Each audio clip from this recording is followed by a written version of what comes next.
Continuamos con los cuentos de la Alhambra. Leyenda del astrólogo árabe. En tiempos antiguos, hace ya muchos siglos, había un rey moro llamado Aben Abús, que gobernaba el reino de Granada. Era un guerrillero ya retirado, es decir, que habiendo llevado en sus días juveniles una vida continuamente entregada al pillaje y a la pelea, por haberse hecho débil y achacoso, anhelaba ya tan solo la quietud y deseaba a toda costa vivir en paz con sus enemigos. Durmiendo sobre los laureles y gozando tranquilamente la posesión de los estados que había usurpado a sus vecinos. Sucedió, sin embargo, que este razonable, pacífico y viejo monarca tuvo, a pesar suyo, que luchar con algunos jóvenes príncipes ansiosos de pelear y alcanzar renombre, y enteramente dispuestos a pedirle estrecha cuenta de sus usurpaciones. Ciertos territorios lejanos del reino, a los cuales trató cruelmente en los días de su mayor pujanza, se sintieron fuertes y con ánimos para sublevarse cuando le vieron achacoso, amenazando atacarle dentro de su misma capital. Viéndose pues rodeado de descontentos y con el grave inconveniente de la posición topográfica de Granada, circundada de agrestes y escabrosas montañas que ocultan la aproximación de los enemigos, el infortunado Aben Abús vivió constantemente alarmado y vigilante, sin saber por qué lado se romperían las hostilidades. De nada sirvió el que levantase atalayas en las montañas y acantonara guardias en todos los pasos, con órdenes terminantes de encender hogueras de noche y levantar humaredas de día si veían aproximarse algún enemigo. Pues sus astutos contrarios, burlando todas esas precauciones, solían asomarse por algún oculto desfiladero y asolaban el país en las mismas barbas del monarca, retirándose después cargados de prisioneros y de botín a las montañas. Hubo nunca conquistador ya retirado y pacífico que se viese como él reducido a tan dura condición. Cuando Aben Abús se hallaba contristado por estos tormentos y molestias, llegó a su corte un antiguo médico árabe, cuya nevada barba le llegaba a la cintura, pero el cual, a pesar de sus señales evidentes de larga longevidad, había ido peregrinando a pie desde Egipto hasta Granada, sin otra ayuda que su báculo cubierto de jeroglíficos. Venía precedido de la aureola de la fama. Se llamaba Ibrahim Eben Abu Ajib y se le creía contemporáneo de Mahoma, pues era hijo de Abu Ajib, el último compañero del profeta. Cuando niño siguió al ejército conquistador de Amrou al Egipto y en aquel país habitó durante muchos años estudiando las ciencias ocultas y en particular la magia con los sacerdotes egipcios. Se decía también que había encontrado el secreto de prolongar la vida y que por ese medio había llegado a la larga edad de más de 2 siglos. Pero como no descubrió este secreto hasta muy entrado en años, solo consiguió perpetuar sus canas y sus arrugas. Este extraordinario anciano fue bien recibido del monarca, el cual, con la mayor parte de los reyes octogenarios, comenzó a hacer a los médicos sus favoritos. Quiso instalarlo en su palacio, pero el astrólogo prefirió una cueva que había en la falda de la colina que dominaba a Granada y que es la misma sobre la cual se halla la Alhambra.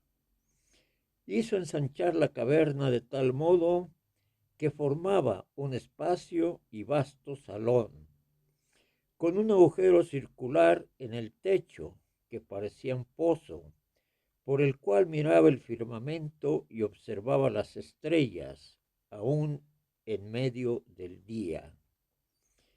También cubrió las paredes del salón con jeroglíficos egipcios, símbolos cabalísticos y figuras de estrellas con sus constelaciones, y proveyó su vivienda de instrumentos fabricados bajo su dirección por los más hábiles artistas de Granada, pero cuyas ocultas propiedades eran de él solamente conocidas.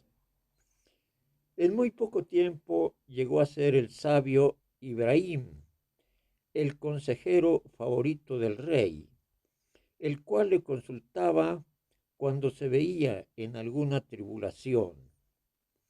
Estando una vez Aben Abús lamentando la injusticia de sus convecinos y quejándose de la perpetua vigilancia que se veía obligado a observar para guardarse de sus invasiones, el astrólogo, luego que aquel concluyó de hablar, permaneció un rato en silencio y le dijo después: sabe, oh rey, que cuando yo estaba en Egipto vi una gran maravilla inventada por una sacerdotisa pagana de la antigüedad.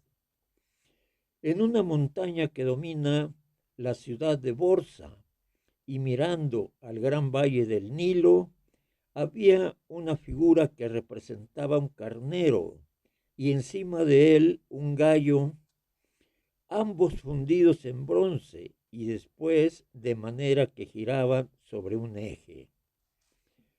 Cuando el país estaba amenazado por alguna invasión, el carnero señalaba en dirección del enemigo y el gallo cantaba. Y de este modo presentían el peligro los habitantes de la ciudad y conocían la dirección de donde venía, pudiendo prepararse con tiempo para defenderse. Gran Dios, exclamó atribulado Aben Abús, ¿qué tesoro sería para mí un carnero semejante, que me hiciese la misma señal en medio de estas montañas que me rodean, y un gallo como aquel que cantara cuando se acercara el peligro? Alá Akbar, y qué tranquilo dormiría en mi palacio con tales centinelas en lo alto de mi torre. El astrólogo esperó por un momento a que concluyese sus exclamaciones el rey y continuó. Después que el virtuoso Anru, cuyos restos descansen en paz, concluyó la conquista de Egipto, permanecí algún tiempo entre los ancianos sacerdotes de aquel país, estudiando los ritos y ceremonias de aquellos idólatras, procurando instruirme en las ciencias ocultas, por cuyo conocimiento alcanzaron aquellos tanto renombre. Estando cierto día a orillas del Nilo, conversando con un venerable sacerdote, me señaló las enormes pirámides que se levantan como montañas en medio del desierto. Todo lo que te podemos enseñar, me dijo, no es nada comparado con la ciencia que se encierra en esas portentosas edificaciones. En el centro de la pirámide, que está en medio, hay una cámara mortuoria en la que se conserva la momia del gran sacerdote que contribuyó a levantar una estupenda construcción, y con él está enterrado el maravilloso libro de la sabiduría, que contiene todos los secretos del arte mágico. Este libro le fue dado a Adán después de su caída y se ha ido heredando de generación en generación hasta el sabio rey Salomón, quien con su ayuda construyó el templo de Jerusalén. ¿Cómo vino a poder del que construyó las pirámides? Solamente lo sabe aquel para quien no existen secretos. Cuando oí estas palabras de labios del sacerdote egipcio, mi corazón ardió en deseos de poseer tal libro. Como disponía de un gran número de soldados de nuestro ejército conquistador y de bastantes egipcios, comencé a agujerear la sólida masa de la pirámide, hasta que después de mucho trabajar encontré uno de sus pasadizos interiores, siguiendo el cual e internándome en un confuso laberinto, llegué al corazón de la pirámide, a la misma cámara sepulcral donde yacía desde muchos siglos la momia del gran sacerdote. Rompí la caja exterior que lo guardaba, deslicé sus muchas fajas y vendajes y por fin encontré en su seno el precioso libro. Lo cogí con mano trémula y salí presuroso de la pirámide, dejando la momia en su oscuro y tenebroso sepulcro, aguardando allí el día de la resurrección y juicio final. Hijo de Abu Ajib, exclamó Aben Abús, tú eres un gran viajero y has visto cosas maravillosas, pero ¿de qué me sirve, triste de mí, el libro de la sabiduría del sabio Salomón? Vas a saberlo, oh rey. Con el estudio que hice de este libro, me instruí en todas las artes mágicas y cuento con la ayuda de un genio para llevar a cabo mis planes. El misterio del talismán de Borsa me es tan conocido que puedo hacer uno como aquel y aún con más grandes virtudes. Oh sabio hijo de Abu Ajib, prorrumpió Aben Abús, más falta me hace ese talismán que todas las atalayas de las montañas y los centinelas de las fronteras. Dame tal salvaguardia y dispón de todas las riquezas de mi tesorería. El astrólogo se puso inmediatamente a trabajar para satisfacer cumplidamente los deseos del monarca. Levantó una gran torre en lo más alto del palacio real, que estaba entonces situado en la colina del Albaicín, construida con piedras de Egipto y extraídas, según se cuenta, de una de las pirámides. En lo alto de la torre había una sala circular con ventanas que miraban a todos los puntos del cuadrante, y delante de cada una de estas colocó unas mesas sobre las cuales se hallaban formados, lo mismo que en un tablero de ajedrez, pequeños ejércitos de caballería e infantería tallados en madera, con la figura del soberano que gobernaba en aquella dirección. En cada una de estas mesas había una pequeña lanza del tamaño de un punzón y en ellas grabados ciertos caracteres caldeos. Este salón estaba siempre cerrado con una puerta de bronce, cuya cerradura era de acero y la llave la guardaba constantemente el rey.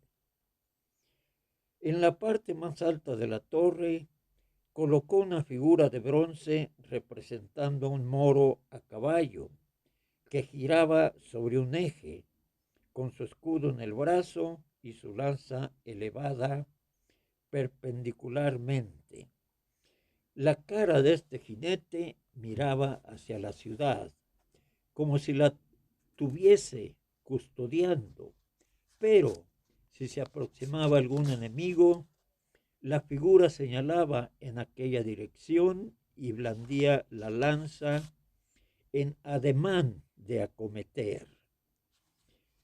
Cuando el talismán estuvo concluido del todo, Aben Abús se impacientaba por experimentar sus virtudes y deseaba tanto una invasión como antes suspiraba por la tranquilidad. Sus deseos se vieron satisfechos bien pronto, pues cierta mañana temprano el centinela que guardaba la torre trajo la noticia de que el jinete de bronce señalaba hacia la sierra de Elvira y que su lanza apuntaba directamente hacia el paso de Lope. Que las tropas, tambores, toquen a las armas y que toda Granada se ponga a la defensiva, dijo Aben Abús. Oh rey, le contestó el astrólogo, no alarmes a tu ciudad, ni pongas a tus guerreros sobre las armas, pues no necesito ninguna fuerza para librarte de tus enemigos. Manda que se retiren tus servidores y subamos solos al salón secreto de la torre. El anciano, Aben Abús, subió la escalera apoyándose en el brazo del centenario Ebrahim Eben Abu Ajib. Abriendo la puerta de bronce, penetraron dentro. La ventana que miraba hacia el paso de Lope estaba abierta. Hacia aquella dirección, dijo el astrólogo, está el peligro. Acércate, oh rey, y observa el misterio de la mesa. El rey Aben Abús se acercó a lo que parecía un tablero de ajedrez con figuras de madera y con gran sorpresa suya vio que todas ellas estaban en movimiento. Los caballos espantaban, encabritaban, los guerreros blandían sus armas y se oía el débil sonido de tambores y trompetas, el choque de armas y el relincho de corceles, pero todo tan apenas perceptible como el zumbido de las abejas o el ruido de los mosquitos al oído del que duerme en el verano tendido a la sombra de un árbol en horas de calor. He aquí, oh rey, dijo el astrólogo, la prueba de que tus enemigos están todavía en el campo. Deben estar atravesando aquellas montañas por el paso de Lope. Si quieres llevar el pánico y la confusión entre ellos y obligarlos a que se retiren sin efusión de sangre, golpea estas figuras con el asta de esta lanza mágica, pero si quieres que haya sangre y carnicería, hiéreles con la punta. El rostro del pacífico Aben Abús se cubrió con un tinte lívido y tomando la pequeña lanza con mano temblorosa, se acercó vacilando a la mesa, mostrando con su barba trémula su estado de exaltación. Hijo de Abu Ajib, exclamó, creo que va a haber alguna sangre. Así diciendo, hirió con la lanza mágica algunas de las diminutas figuras y tocó otras con el asta, con lo cual unas cayeron como muertas sobre la mesa y las demás, volviéndose las unas contra las otras, trabaron una confusa pelea, cuyo resultado fue igual por ambas partes. Costó no poco trabajo al astrólogo el contener la mano de aquel monarca pacífico y oponerse a que exterminase completamente a sus enemigos. Por último, pudo conseguir el que se retirase de la torre y que enviase avanzadas por el paso de Lope. Volvieron aquellas con la noticia de que un ejército cristiano se había internado por el corazón de la sierra casi hasta Granada y que había habido entre ellos una desavenencia, haciendo repentinamente armas unos contra los otros, hasta que, después de una gran carnicería, se retiraron a sus fronteras. Aben Abús enloqueció de alegría al ver la eficacia de su talismán. Al fin, dijo, podré gozar de una vida tranquila y tendré a todos mis enemigos bajo mi poder. Oh sabio, hijo de Abu Ajib, ¿qué podré otorgarte en premio de una cosa tan maravillosa? Las necesidades de un anciano y un filósofo, oh rey, son escasas y bien sencillas. Solamente deseo que me proporciones los medios y con esto solo me contento para que pueda poner habitable mi cueva. Cuán noble es la templanza del verdadero sabio, exclamó Aben Abús, regocijándose interiormente por tan exigua recompensa. Llamó pues a su tesorero y le dio orden de entregar a Ibrahim las cantidades necesarias para arreglar y amueblar su cueva. El astrólogo dispuso que abriesen otras varias habitaciones en la roca viva, de modo que formasen piezas contiguas con el salón astrológico, y las decoró y amuebló después con lujosas otomanas y divanes, haciendo cubrir las paredes con ricos tapices de seda de Damasco. Yo soy viejo, decía, y no puedo por más tiempo descansar en un lecho de piedra, y estas húmedas paredes necesitan el que se tapicen. También hizo construir baños con toda clase de perfumes y aceites aromáticos.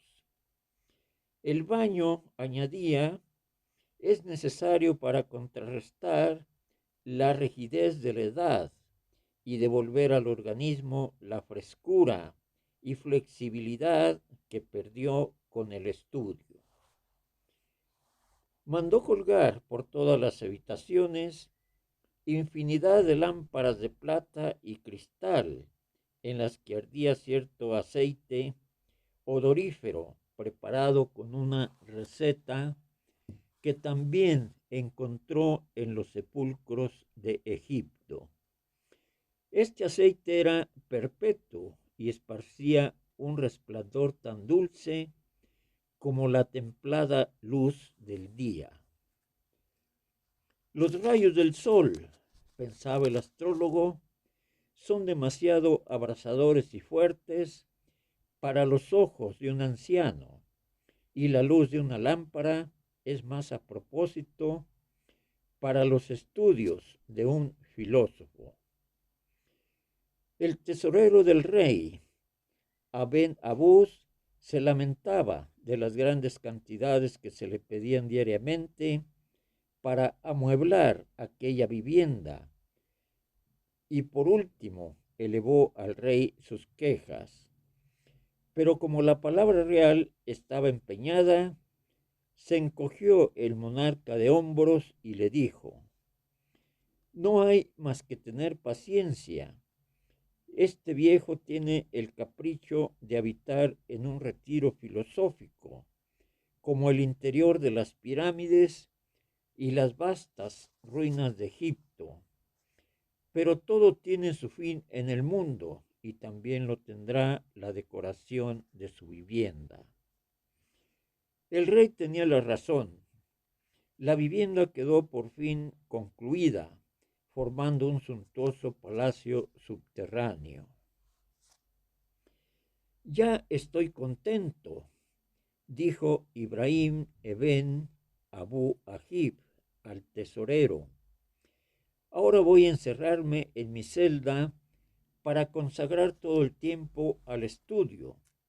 No deseo ya nada más que una pequeña bagatela para distraerme en los intermedios del trabajo mental.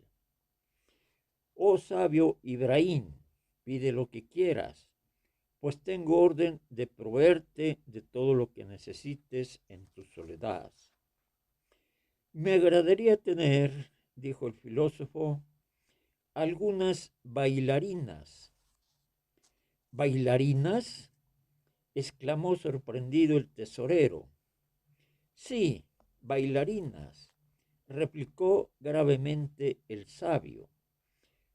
Con unas pocas hay bastante, porque soy viejo, filósofo de costumbres sencillas y hombre contentadizo, pero que sean jóvenes y hermosas para que pueda recrearme en ellas, pues mirando la juventud y la hermosura se reanima la vejez. Mientras el filósofo Ibrahim Eben Abu Ajib pasaba la vida hecho un sabio en su vivienda, el pacífico Aben Abús libraba prodigiosas campañas simuladas desde su torre. Era muy cómodo para el pacífico anciano el guerrear sin salir de su palacio, entreteniéndose en destruir ejércitos como si fueran enjambres de mosquitos. Durante mucho tiempo dio rienda suelta a su placer y aún escarneció e insultó con mucha frecuencia a sus enemigos para obligarles a que le atacasen, pero aquellos se hicieron poco a poco prudentes por los continuos descalabros que sufrían, hasta que al fin ninguno se aventuraba a invadir sus territorios. Por espacio de muchos meses permaneció la figura ecuestre de bronce indicando paz y con su lanza elevada a los aires, tanto que el buen anciano monarca comenzó a echar de menos su favorita distracción, agriándose su carácter con la monotonía tranquilidad. Al fin, cierto día, el guerrero mágico giró de repente y, bajando su lanza, señaló hacia las montañas de Guadix. Aben Abús subió precipitadamente a su torre, pero la mesa mágica que estaba en aquella dirección permanecía quieta y no se movía ni un solo guerrero. Sorprendido por este detalle, envió un destacamento de caballería a recorrer las montañas y registrarlas minuciosamente, de cuya comisión volvieron los exploradores a los 3 días. Hemos registrado todos los pasos de las montañas, le dijeron, pero no hemos encontrado ni lanzas ni corazas. Todo lo que hemos encontrado durante nuestra exploración ha sido una joven cristiana de singular hermosura que dormía a la caída de la tarde junto a una fuente y a la que hemos traído cautiva. Una joven de singular hermosura, exclamó Aben Abús con los ojos chispeantes de júbilo. Que la conduzcan a mi presencia. La hermosa joven le fue presentada. Iba vestida con el lujo y adorno que se usaba entre los hispanogóticos en el tiempo de las conquistas de los árabes.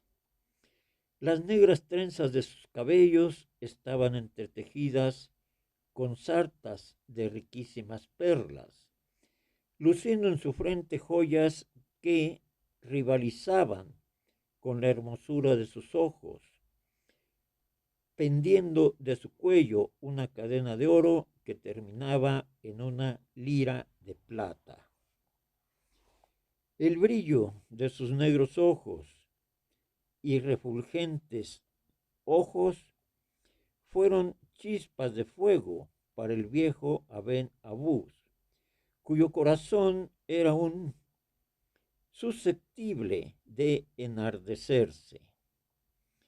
La gentileza de aquel talle le hizo perder el seso y frenético, fuera de sí, le preguntó: «Oh, hermosísima mujer, ¿quién eres? ¿Cómo te llamas?» «Soy hija de un príncipe cristiano, dueño y señor ayer de su reino, y hoy reducido al cautiverio después de haber sido sus ejércitos aniquilados como por arte de magia». «Cuidado, oh rey», dijo interrumpiéndola Ibrahim Eben Abu Ajib, que esta joven parece ser una de esas hechiceras del norte, de que todos tenemos noticias, que suelen tomar formas seductoras para engañar a los incautos. Me parece que adivino sus maleficios en los ojos y en sus ademanes.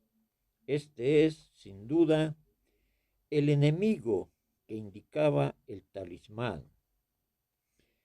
«Hijo de Abu Ajib», replicó el rey, «tú serás muy sabio y muy previsor en todo lo que me ocurra, no lo niego, pero no eres muy experto en asuntos de mujeres. En esa ciencia me las apuesto con todo el mundo, aun con el sapientísimo rey Salomón, con todas sus mujeres y concubinas. Respecto a esta joven, no veo nada en ella maléfico. Es hermosa en verdad, y mis ojos encuentran suma complacencia recreándose en sus encantos». «Escucha, oh rey», le dijo el astrólogo, «te he proporcionado muchas victorias por medio de mi mágico talismán, pero nunca he participado del botín. Dame pues en buena hora esta cautiva para que me distraiga en mi soledad, pulsando la lira de plata. Si es, como sospecho, una hechicera, yo te proporcionaré un antídoto contra sus maleficios». «¿Cómo? ¿Más mujeres?», le contestó Aben Abús. «¿No tienes ya bastantes bailarinas para que te diviertan?»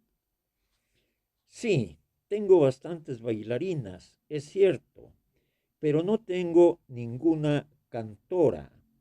Me agradaría tener mis ratos de música que me solazasen e hicieran descansar mi imaginación cuando está fatigada por el estudio.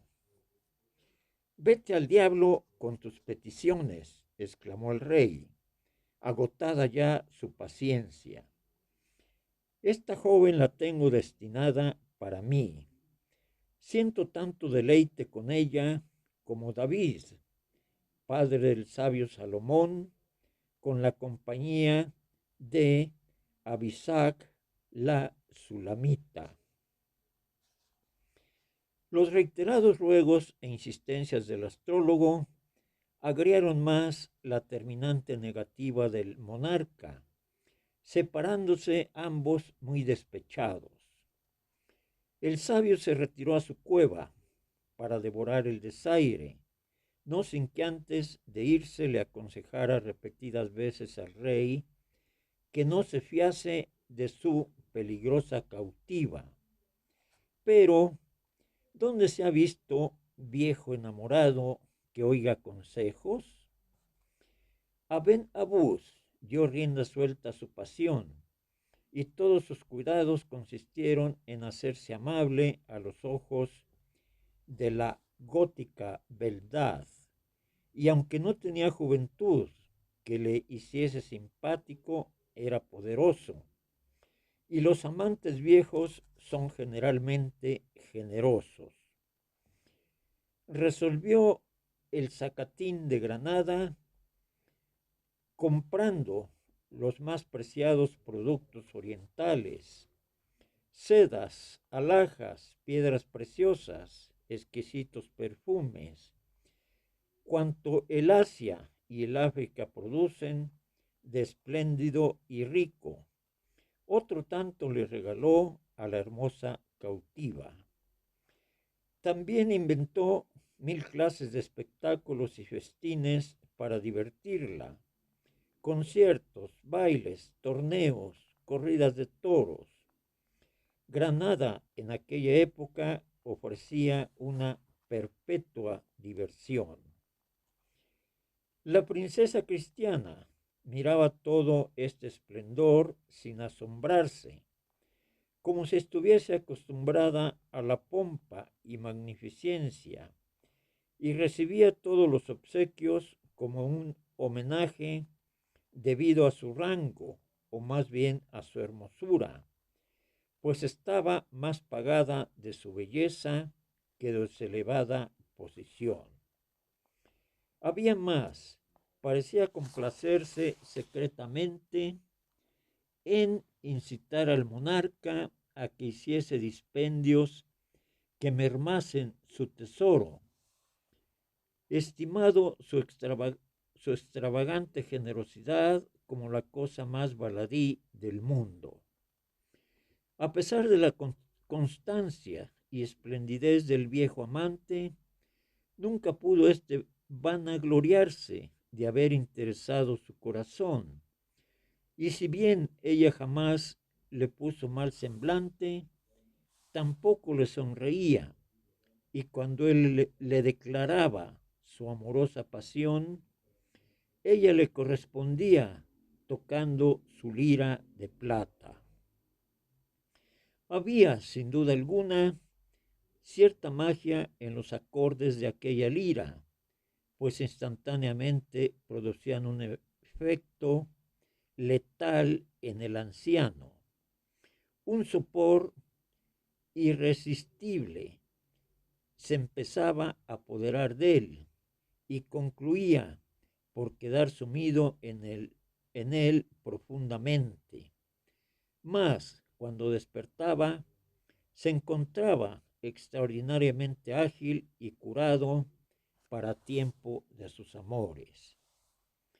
Esto le contrariaba sobremanera, aunque sus letargos iban acompañados de plácidos ensueños, pues sus sentidos se iban embotando, y por otro lado, mientras el regio amante pasaba todos los días en ese estado de estupor e imbecilidad, en Granada se censuraban sus chocheces, creciendo cada día más las quejas y rumores del pueblo por las prodigalidades despilfarros que le costaban las fatales canciones de aquella favorita. Entre tanto, los peligros arreciaban y contra ellos el famoso talismán iba a ser ineficaz. Estalló una insurrección en la misma capital, el palacio de Aben Abús. Fue asediado por la muchedumbre armada, resuelta a atentar contra su vida y contra la de la funesta cristiana favorecida. El apagado espíritu guerrero renació súbitamente en el pecho del monarca y poniéndose a la cabeza de sus guardias, hizo una salida y dispersó briosamente a los insurrectos, con los que ahogó la sublevación en su origen.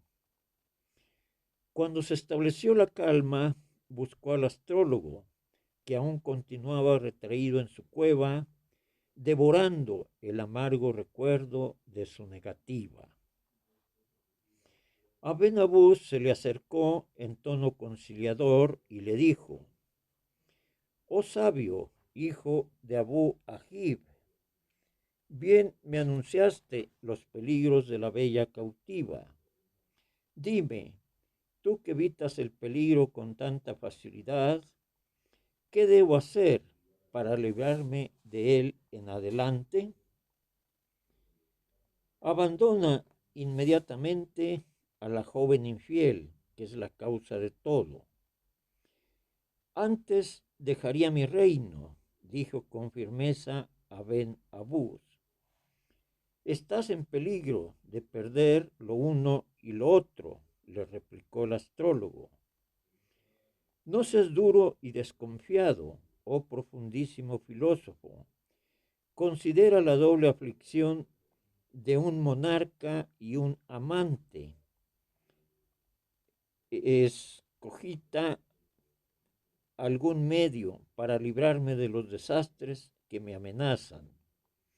Nada me importa ya la grandeza ni el poder, solamente anhelo el descanso y quisiera encontrar algún tranquilo retiro donde huyera del mundo, de los cuidados de las pompas y desengaños, y donde dedicara mis últimos días a la tranquilidad y al amor». El astrólogo lo miró por unos momentos, frunciendo sus pobladas cejas. «¿Y qué me dirías si te proporcionara el reino que deseas? Tú mismo elegirás la recompensa, y si está en mi mano, la tienes concedida por quien soy. ¿Has oído, oh rey, hablar alguna vez del jardín del Irán, admiración de la Arabia feliz? He oído hablar de ese jardín que se cita en el Corán, en el capítulo titulado La aurora del día. He oído también contar cosas maravillosas de ese jardín y a los peregrinos que vienen de la Meca, pero las creo fabulosas como muchas de las que cuentan los viajeros que han visitado remotos países. No desacredites, oh rey, las narraciones de los viajeros», dijo gravemente el astrólogo, «porque encierran preciosos conocimientos traídos desde los confines de la tierra. Todo cuando se dice del palacio y del jardín del Irán es cierto. Yo mismo lo he visto con mis propios ojos. Escucha lo que a mí me sucedió, que en ello encontrarás cosa parecida a la que tú deseas. En mi juventud, cuando yo no era más que un pobre árabe errante del desierto, cuidaba de los camellos de mi padre. Atravesando cierto día el desierto de Adén, uno de ellos se me separó de la caravana y se perdió. Yo lo busqué durante algunos días, pero todo fue inútil. hasta que, ya rendido, me tendí una tarde bajo una palmera junto a un pozo ya casi todo seco. Cuando desperté me encontré a las puertas de una ciudad. Entré en ella y vi que había suntuosas calles, plazas y mercados, pero todo en silencio y sin habitantes. Anduve errante hasta que descubrí un suntuoso palacio y en él un jardín adornado de fuentes y estanques, alamedas y flores, y árboles cargados de delicadas frutas, pero no se veía allí alma viviente. Sobrecogido por tanta soledad, me apresuré a salir y cuando iba por la puerta de la ciudad, volví la vista hacia el mismo sitio, pero ya no vi nada más que el silencio desierto que se extendía ante mi vista. Por aquellos alrededores me encontré con un anciano derviche, muy versado en las tradiciones y secretos de aquel país, y le conté extensamente cuánto me había sucedido. Ese es, me dijo, el famoso jardín de Irán, una de las portentosas maravillas del desierto. Solo aparece raras veces algún que otro viajero como tú, fascinándole con el panorama de sus torres, palacios y cercas de jardines poblados de árboles, cargados de exquisitas frutas que se desvanecen después, no quedando otra cosa que el solitario desierto. El origen de este jardín fue que en tiempos pasados, cuando este país estuvo habitado por los aditas, el rey Shaddad, hijo de Ad, bisnieto de Noé, fundó aquí una rica ciudad. Cuando estuvo concluida y vio su magnificencia, se enorgulleció su corazón y determinó edificar un palacio con jardines que rivalizaran con los del palacio celestial que describe el Corán. Pero la maldición de Alá cayó sobre él por su presunción. Él y sus vasallos fueron aniquilados, y su espléndida ciudad con el palacio y los jardines quedaron encantados para siempre y ocultos a la vista de los humanos, excepción hecha de alguna que otra vez en que suelen verse, para que quede perpetuo recuerdo a los hombres de su pecado.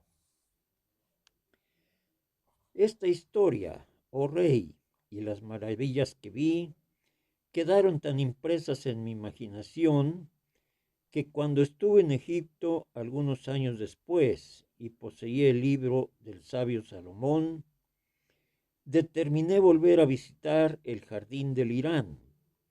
Lo hallé, en efecto, con ayuda de mi ciencia, y tomé posesión del palacio de Shedad, permaneciendo allí algunos días en aquella especie de paraíso. El genio que guardaba aquellos sitios, obediente a mi mágico poder, me reveló el encantamiento con cuya ayuda se construyó aquel jardín. ¿Qué poder se había conjurado contra su existencia y por qué había quedado invisible? Un palacio y un jardín como este, oh rey, puedo construirte aquí mismo en la montaña que domina la ciudad. No conozco todos los secretos de la magia, no poseo el libro de la sabiduría del sabio Salomón. Oh, sabio hijo de Abu Ahib, exclamó Aben Abuz, frenético de ansiedad. Tú eres un gran viajero que ha visto y estudiado cosas maravillosas. Hazme un palacio como ese y pídeme lo que quieras, aunque sea la mitad de mi reino.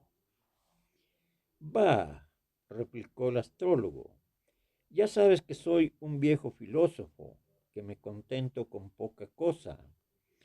La única recompensa que te pido es que me regales la primera bestia con su correspondiente carga que entre por el mágico pórtico del palacio.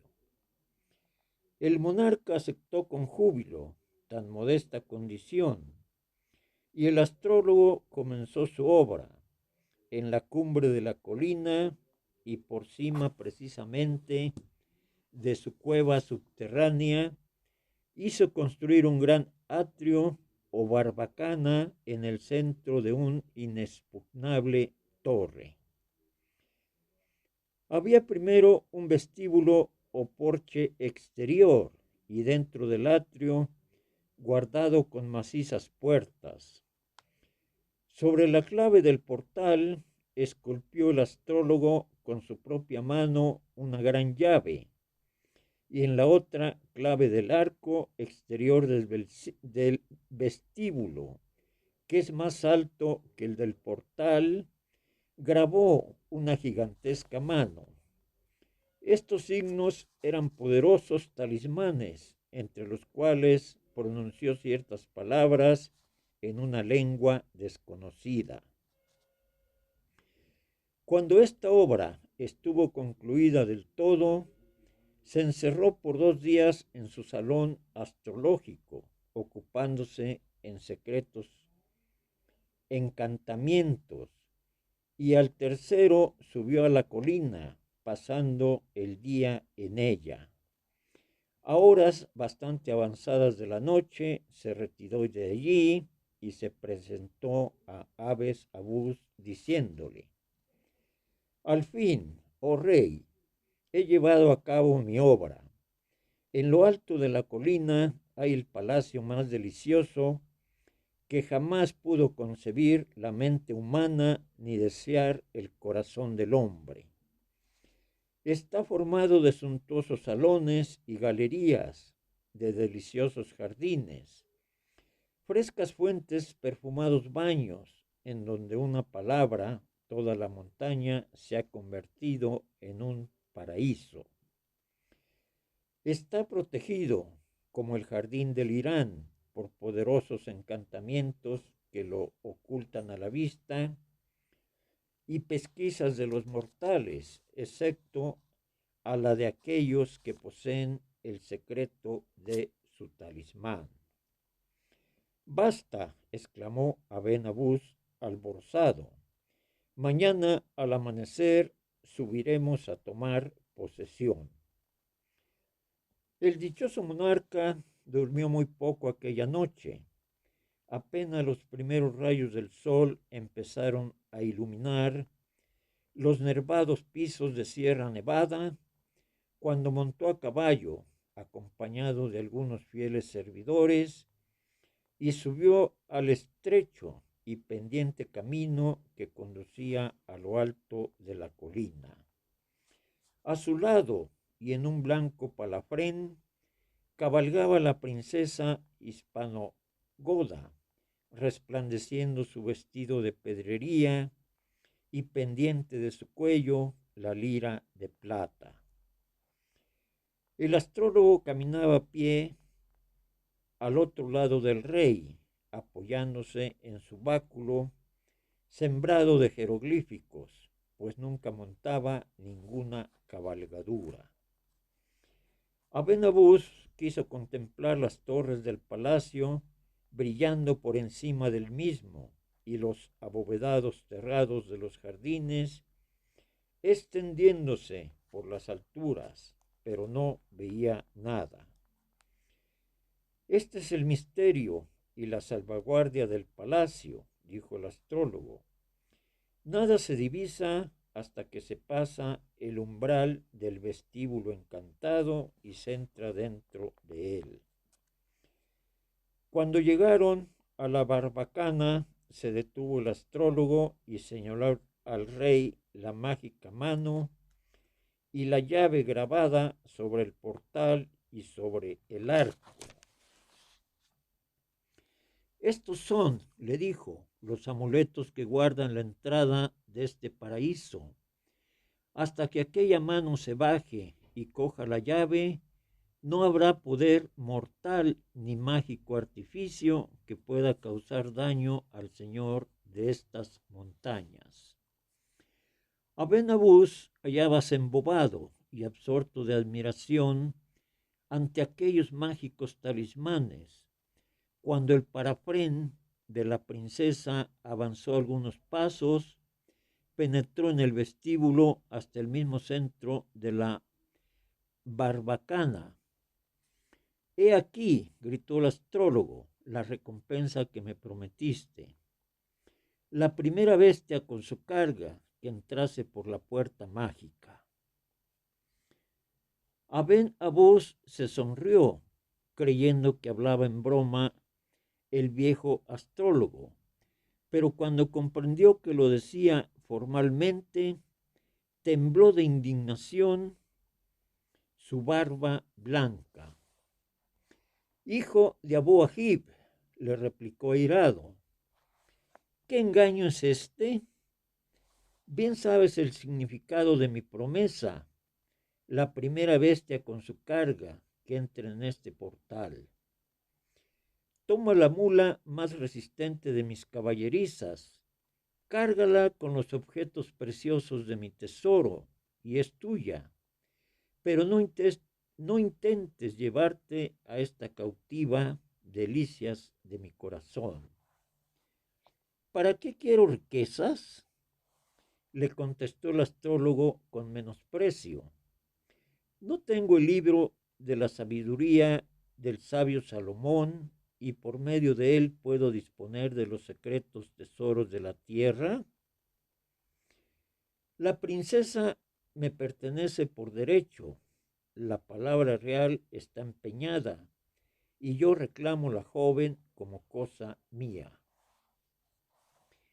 La princesa observaba desdeñosamente desde el palafrén, sonriéndose al ver la disputa de aquellos dos vejetes sobre la posesión de su juventud y hermosura.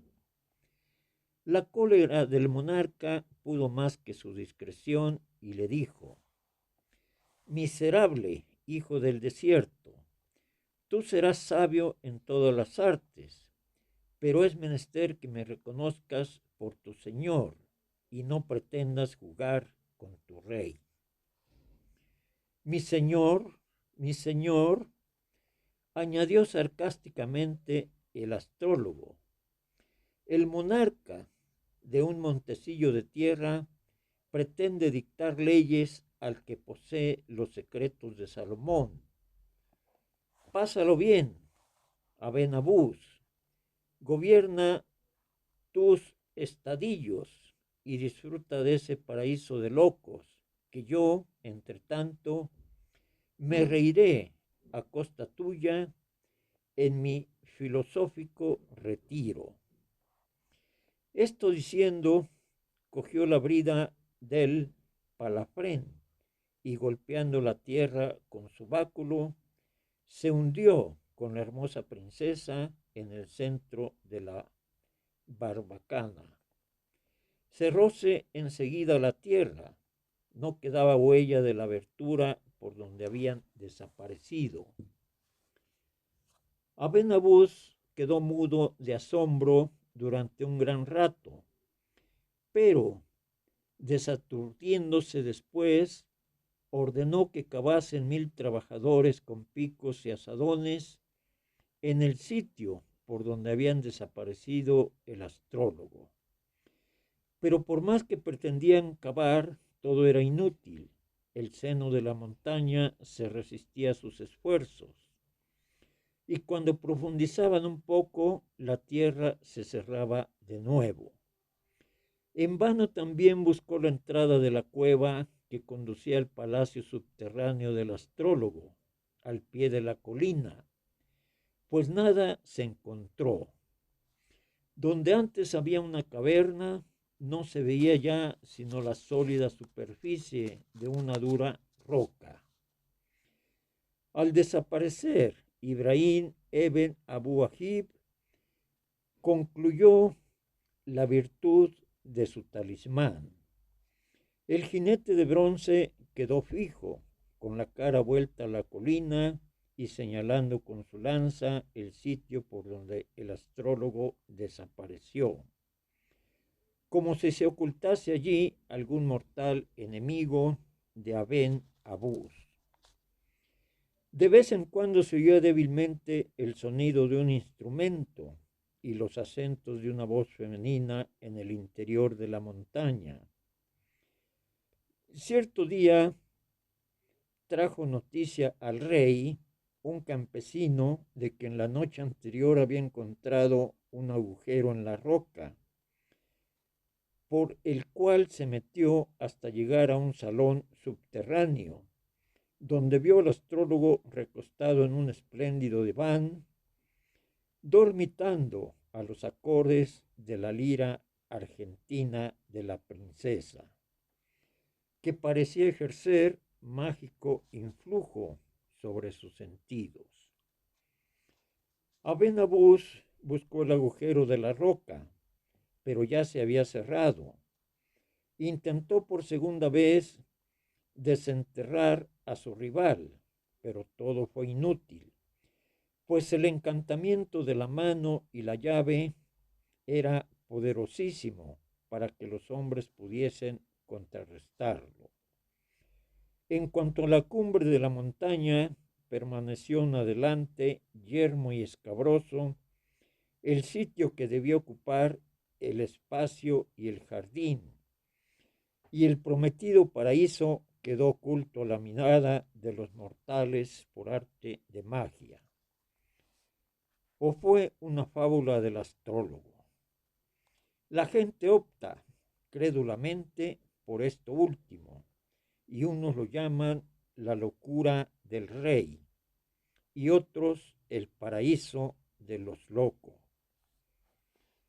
Para colmo de las desdichas de Aben Abús, los enemigos circunvecinos a quienes había provocado y escarnecido a su gusto, mientras poseyó el secreto del mágico talismán, al saber que ya no estaba protegido por ninguna influencia mágica, invadieron su territorio por todas partes y el resto de su vida lo pasó el malaventurado monarca atormentado por alborotos y disturbios. En fin, Aben Abús murió y lo enterraron allá luengos siglos. La Alhambra se construyó después sobre esta célebre colina, realizándose en gran parte los portentos fabulosos del jardín del Irán. La Encarbacana existe todavía, protegida sin duda por la mágica mano y por la llave, formando actualmente la puerta de la justicia, que constituye la entrada principal de la fortaleza. Bajo esta puerta, según se dice, permanece todavía el viejo astrólogo en su salón subterráneo, dormitando en su diván, arrullado por los acordes de la lira de plata de la encantadora princesa. Los centinelas inválidos que hacen la guardia en la puerta suelen oír en las noches de verano el eco de una música e influidos por su soporífico poder se quedan dormidos tranquilamente en sus puestos y es más, se hace en aquel sitio tan fuertemente irresistible el sueño que aun aquellos que vigilan de día se quedan dulcemente dormidos en los bancos, siendo en suma aquel sitio la fortaleza militar de toda la cristiandad, en que más se duerme, todo lo cual, según cuentan las antiguas leyendas, seguirá ocurriendo de siglo en siglo, y la princesa continuará cautiva en poder del astrólogo, y éste, asimismo, permanecerá en su sueño mágico hasta el día del juicio final, a menos que la histórica mano empuñe la llave y deshaga el encantamiento de esta colina.